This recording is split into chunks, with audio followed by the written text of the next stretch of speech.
ရှိရှိတော့ကဖြူဖြူနဲ့ဝါဝါဆိုတဲ့တငယ်ချင်းနှစ်ယောက်ရှိကြတဲ့ကွယ်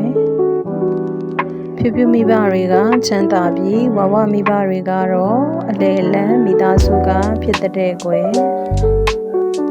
ဒါကြောင့်ဖြူဖြူလေးကကျောင်းလာတဲ့အခါမှာကျောင်းဝတ်စုံကအစားအကောင်းစားဝတ်နိုင်ပြီးကျောင်းသုံးဆောင်ပစ္စည်းလေးတွေကလည်းအကောင်းစားလေးတွေဖြစ်နေတော့တာပေါ့ကွယ်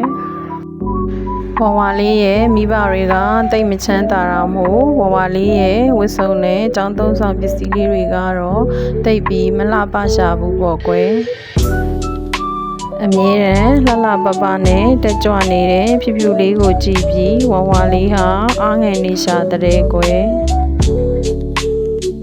ကြာလာတော့ဝါဝါလေးဟာဖြူဖြူလေးပေါ်မှာတော့အမြင်မကြည်လင်တော့ပဲကျောင်းတော်တက်ချင်စိတ်မရှိတော့ပဲစိတ်တက်ကြနေတော့တာပေါ့ကွယ်တရက်မှာတော့ကျောင်းသွားခြင်းအိယာကမထားလို့သူ့ရဲ့မေမေကအိယာတွေကိုဝင်ကြည့်တဲ့အခါမှာဝါဝါလေးငိုနေတာကိုတွေ့ရတဲ့ကွယ်